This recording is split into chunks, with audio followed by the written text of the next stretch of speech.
Coba sekarang kita membayangkan saat ini adalah di tahun 1900.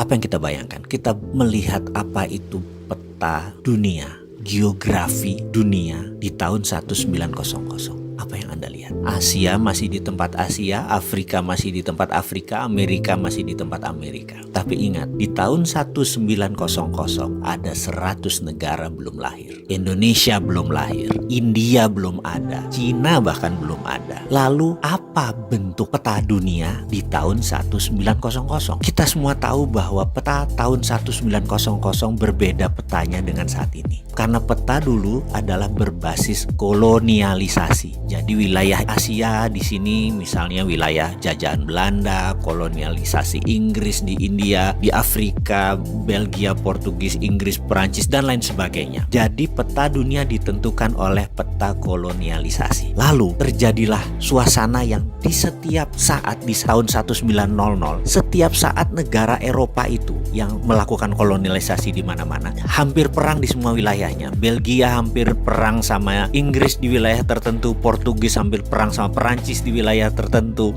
Belanda perang dengan Inggris di wilayah tertentu. Itu membuat tahun 1900 adalah suasana yang sangat tegang. Itu terjadi. Lalu Inggris waktu 1900 memutuskan kalau terjadi perang pada saat itu mereka bisa dikatakan yang paling berat karena wilayah mereka yang paling besar. Lalu mereka memutuskan ada baiknya mereka mencari ally atau teman negara lain yang berpihak kepada mereka, aliansi atau sekutu. Mereka terfikir dengan Amerika, sebuah negara independen, kaya dengan minyak, kaya dengan teknologi, dan tidak dijajah siapapun dan tidak menjajah siapapun. Inggris sangat tertarik untuk bergabung dengan Amerika. Lalu dikirimlah delegasi tahun 1904 ke Amerika. Kemudian delegasi itu pun dibawa oleh Inggris ke Eropa. Delegasi Amerika melihat Eropa. Dan disinilah kesalahan Inggris yang pertama. Karena ternyata otaknya orang Amerika mulai terbuka pada saat itu. Dimana pada saat itu teknologi Amerika bisa 30 tahun bahkan 50 tahun lebih maju, lebih advance daripada Eropa. Buktinya senjata perang dunia pertama itu masih banyak yang locok, masih banyak yang satuan. Sementara bedil atau senjata koboi itu sudah revolver, sudah muter sendiri. Perang saudara di Amerika dan perang zaman koboi itu membuat persenjataan Amerika lebih maju dari Eropa. Kemudian juga perminyakan. Amerika jauh lebih maju karena sudah ada kerosin atau minyak tanah, sudah mau terbit gasolin, bukan sekedar minyak mentah. Bahkan 1906, 1 jam Amerika bisa menerbangkan pesawat dalam New York Festival 1906. Eropa masih belum tahu apa itu dengan pesawat terbang. Apa yang terjadi oleh Amerika? Ternyata sejak saat itu Amerika punya grand plan, ingin menguasai dunia. Caranya dengan membuat Eropa hancur. Ini menarik karena itu perang dunia pertama terjadi, Amerika memang bantunya kecil, memang ingin hancur. Kemudian puncaknya sewaktu 1933 begitu Hitler Nazinya sudah mulai menguasai Jerman dan sebagian Polandia, dia sudah mulai menyerang. Amerika diajak masuk itu oleh Inggris untuk membantu Eropa adalah di 1939. Amerika nggak maju-maju banget, setengah-setengah hati aja. Kenapa? Karena memang Amerika ingin Eropa hancur. Lalu full Amerika mau masuk adalah ketika mereka melakukan strategi yang luar biasa, di mana di tahun 1944 mereka mengadakan meeting di kota kecil di utara Boston yang namanya Bretton Woods. Di kota inilah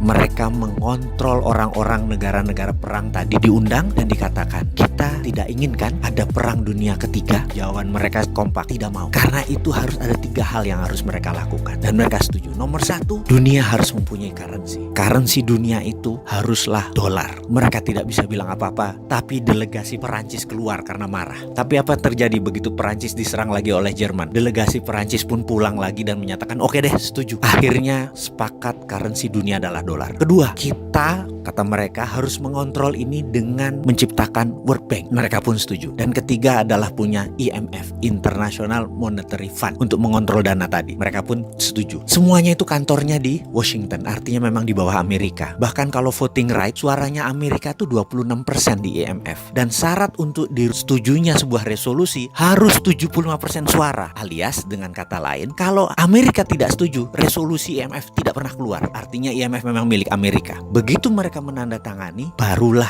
Amerika dengan hati penuh turun. Dengan operasi pertama adalah Operation Intelligence yang namanya Operation Paperclips. Amerika masuk ke Jerman Jerman dan mengambil 1.100 ilmuwan Jerman ditarik ke Amerika. Begitu Operation Paperclip selesai, barulah diserbu Jerman oleh Rusia. Selesai Perang Dunia Kedua. Dan sejak saat itu dunia dikontrol oleh negara pemenang perang. Dan hingga saat ini dunia dikontrol oleh negara pemenang perang. Jadi kita semua ikut aturan mereka. Tapi ada yang baru. 5 tahun terakhir sejak tahun 2013 ada penantang baru yang namanya Cina yang menantang hegemoni pemenang perang dunia kedua tersebut. Itu sudah terjadi. Sekarang Indonesia bagaimana mainnya? Indonesia itu mau ikut siapa sih ke depannya? Kalau saran saya tetap garis lurus.